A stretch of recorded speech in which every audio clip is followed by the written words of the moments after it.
Hello, everyone. This is the Leaders World, and it is your space for leadership growth and personal development. And we are hoping that today you are that leader because it's one leader at a time to grow your business, to grow your personal life, to grow your family, to grow your relationships.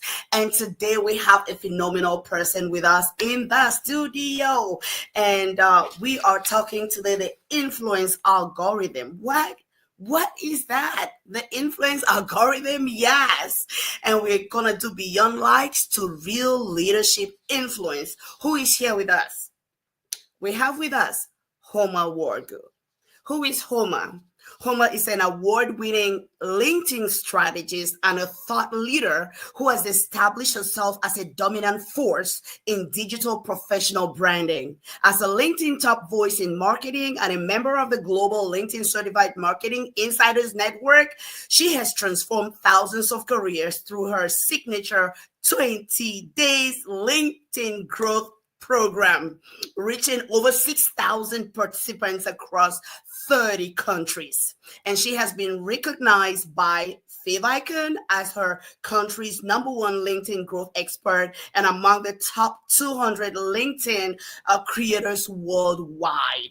𝐻𝐤𝐤's influence spans continents. Her achievements include the Goldman Sachs Growth Fellowship Selection, United Nations Summer Academy Scholarship, and multiple youth leadership awards, including the SME 100 Africa's 25 under 25 and Future Forward Female 25 under 25.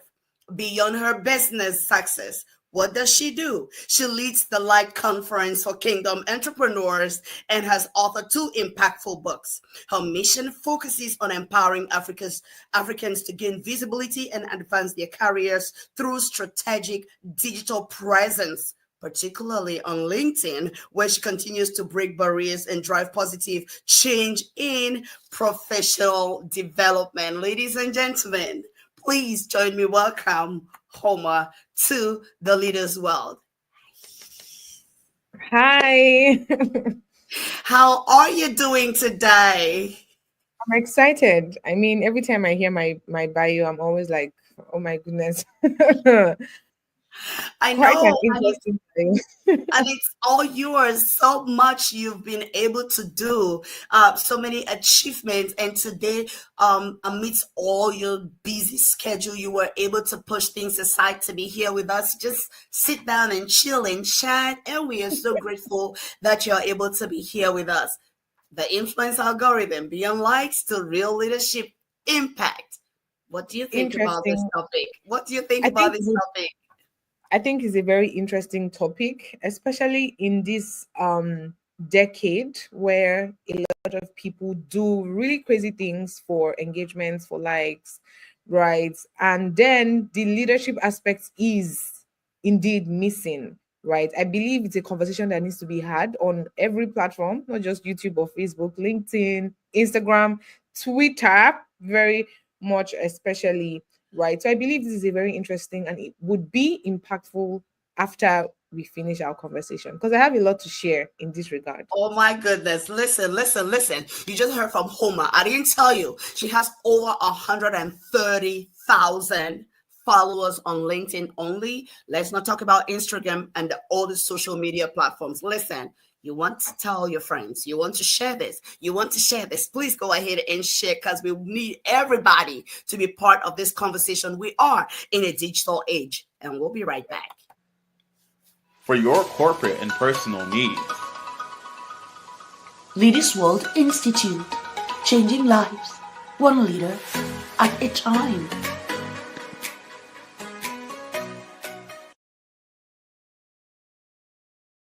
Now I'm sitting over here being very, very curious. And my question is, how did you begin this journey? Because I did your 20-day LinkedIn challenge program, and that's how I came to know about you and what you do. Before then, my interactions with LinkedIn were different. And then when I did your program, I was like, oh my goodness, there's a whole lot, that I did not get into because I was just like, well, it's just that professional, straight face, straight jacket place. Yeah. So tell us about your journey and how did you get to begin to do all of this?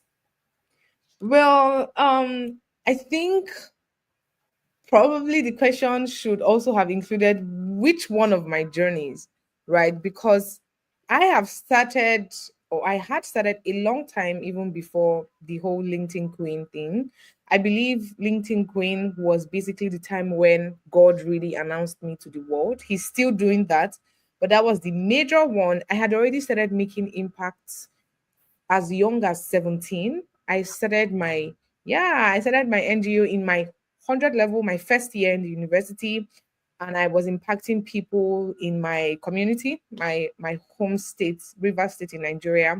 Right. I remember there was a time I wanted to speak to secondary school students, and they literally chased me away from three schools that I went to. But today I'm not being chased away. I'm even being invited to not just schools but organizations.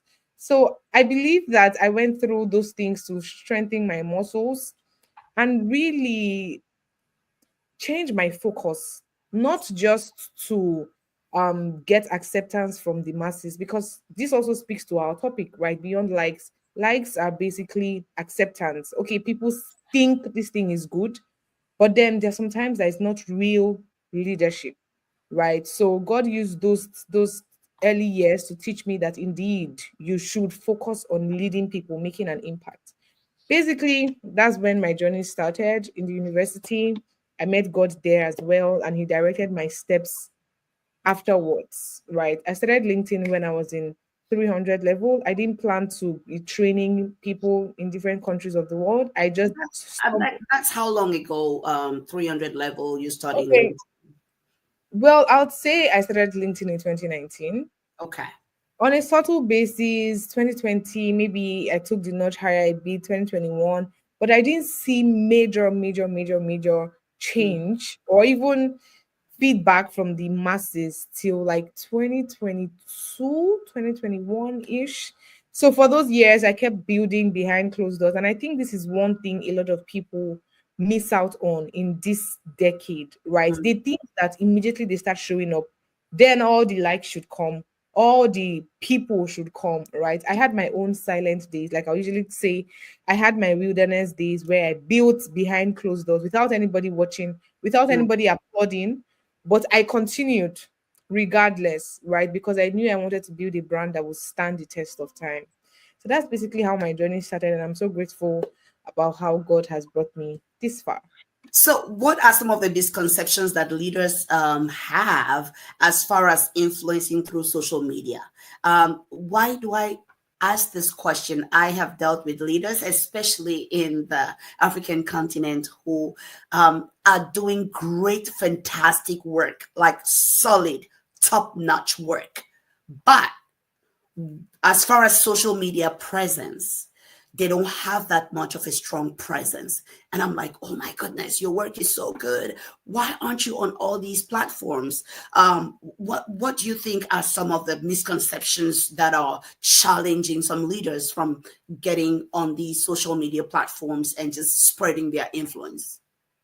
Okay, I think that's very interesting because in recent times, I've had the largest number of influential and industry leaders reach out to me that they now want to be active on LinkedIn because they've literally seen that the world is moving past them, right? And I usually tell them that the fact that probably when you were born, the internet was not there doesn't mean that the internet has not come to stay. And if you allow the internet to move past you, you basically be there thinking you're making some sort of impact or influence when it could be more if you leverage the internet, right? I believe one of the major misconceptions they have is that the internet is for a specific group of people, Mm, maybe content creators, people termed as content creators or influencers in quotes. It has mm, made them think that coming on the internet means that they don't have work to do or they are jobless, they're just creating content, or like it looks like something for jobless people, right? When they can be doing real work, not knowing that the internet is basically a tool that you have been given to amplify whatever it is that you're doing. I mean, mm, look at people like Tony Robbins, look at people like Oprah, look at these people that are leaders and they are intentionally utilizing media to push their work to the ends of the earth.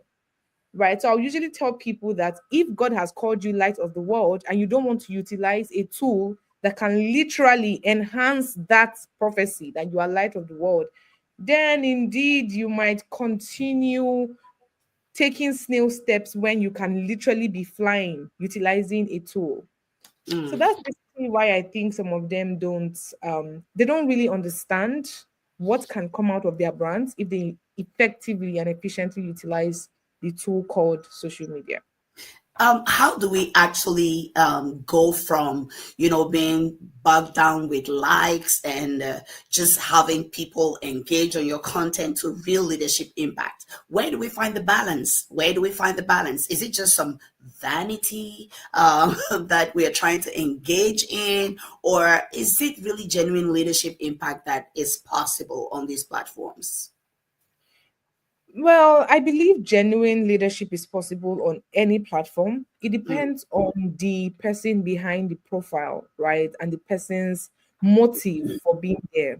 And that is why, even whenever I have my trainings, whether it's my 20 days LinkedIn growth program or corporate trainings or any of them at all, I make sure that people have a goal. People have a goal for showing up on the platform, because if you don't have a goal and you stumble on any platform, you would allow people's behaviors make you now choose your goal. So if you come on this platform and you're seeing people getting likes, comments, engagement, that would now rub off on you and you will pick that as your goal. So the balance between those two things is actually having an authentic goal while you're showing up there. If I'm mm, there because I want to influence people, even if I create a post and it influences one person or two people, I mean, I'm moving forward with my goal, right? mm, And if I don't get what other people see as success, it will not make me give up, right, on the platform or maybe leave the platform. Why? Because from the onset, I had a goal. I want to make an impact on this platform, whether it's for my own personal gain or somebody else's gain. My goal is impact. My goal is influencing people. So if much more leaders can come on these platforms with a goal right from the onset, a lot of them will not be carried away with vanity metrics like likes, comments, etc. All right, listen, ladies and gentlemen, this is so good, and Homa is doing great. She's already throwing gems all over the place.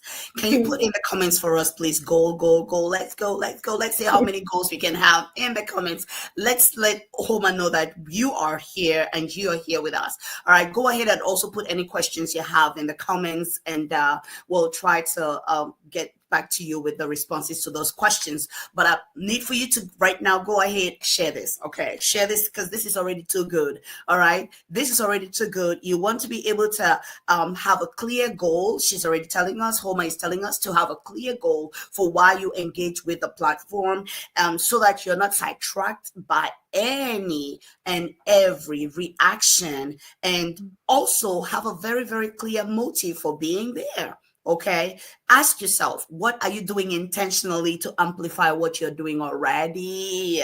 Is what you're doing worth anything to anybody? Do you think if you have a reach of 100 people today, if you have, what would you do with 100,000 people? You Mm. see what we're talking about? So we are having today with us the LinkedIn Queen, and that's Homer for you. Homa, tell us, how do we deal with people reacting to our content, maybe not the way we want it, negatively, in Mm. quotes, because whether it's negative or positive is the way I choose to perceive it, but how would we respond to people who respond to our content, maybe negatively, maybe not the way we wanted or expected? Okay, so my advice in that light would be to expect the worst right from the set. Yes, because people are very interesting, and I'm very grateful that I started out with that mentality.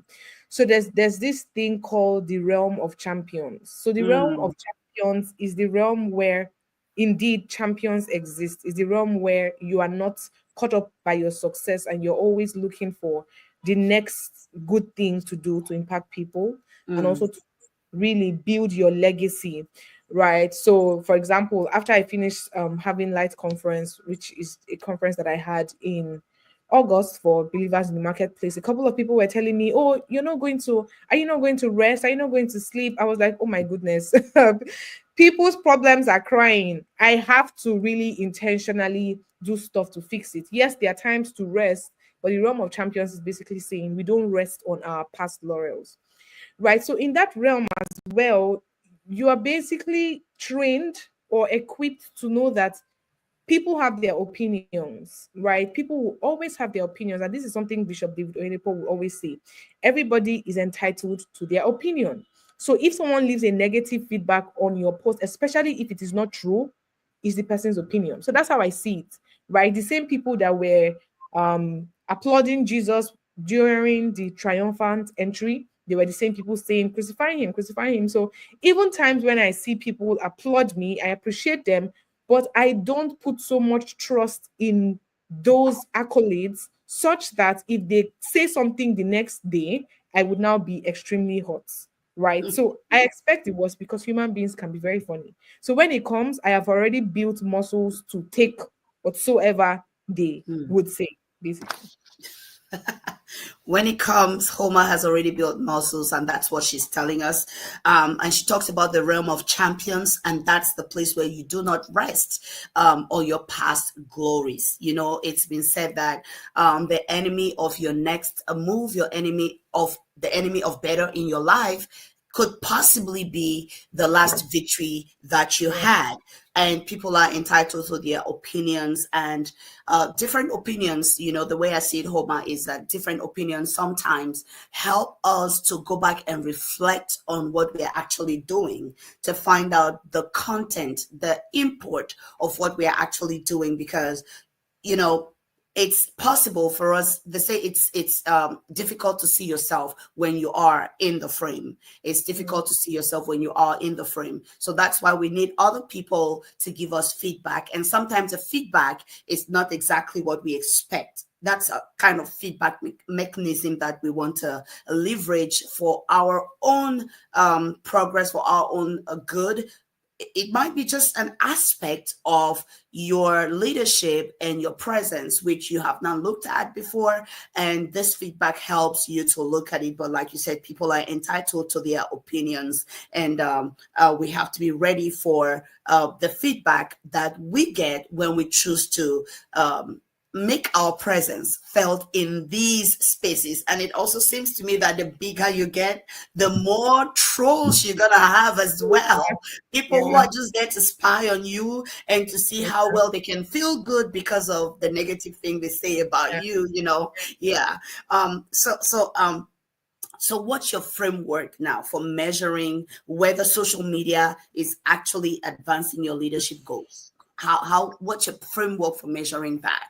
And we are talking to the leaders that are listening to us, so we can also learn from this. What framework would you use to measure whether social media is actually advancing your goals, whether Instagram, TikTok, LinkedIn, or any of these platforms? I would say, first of all, we need to do an audit of the goals, because a lot of leaders don't even have leadership goals, right? So they might be leading organizations, they might be leading initiatives, but they don't have leadership goals, especially personal leadership goals, right? So they might have goals for the organizations. These are KPIs people need to meet, goals for their initiatives, their businesses, but personal leadership goals, a lot of people do not have. So I believe this is where we need to start from. And after those goals have been created, right, one of the major things that we can use to measure the impact is basically how the followers are being transformed. So there's something I'll usually say, that my followers should not be followers forever, but my presence and my content should take them from being followers to being leaders Yes. in different sectors of industries, right? So when I see that happening, because I have a goal already. My goal is that everybody that follows me should not just remain a follower of mine, but you should advance into a leader in your own sector. So when I see that happening, right, back to back, in fact, today I posted my 130,000 followers mark on LinkedIn. And oh my goodness. And when I was looking at the comments, right, I could see leadership being represented there. People that come back and say things that I've said years ago. There are people that have my quotes written down in their books. There are people that can literally quote me, right? When I go for events, people can say, oh, this is something you said. Some people are running their lives, their businesses with quotes that I've made. That is real leadership. It's beyond whatever likes that I'm getting. I mean, who does likes really transform, or who does it impact? Right? So as long as those things can make you feel good, and it also can be a tracker of if this thing is being understood by people or Mm, not. mm, However, beyond that, you need to intentionally ensure that those leadership goals are being checked, and people that are actually following you are advancing into a version of themselves that you, as a leader, can be proud of. So that's mm. basically the framework I use to measure my own leadership impact. And I advise and call on every leader in every part of the world to intentionally begin tracking their leadership goals utilizing that.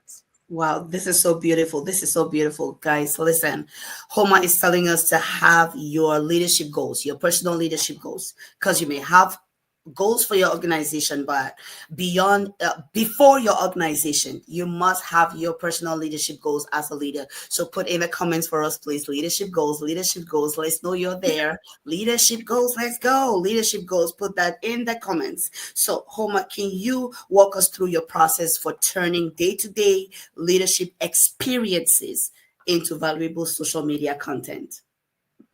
Hmm.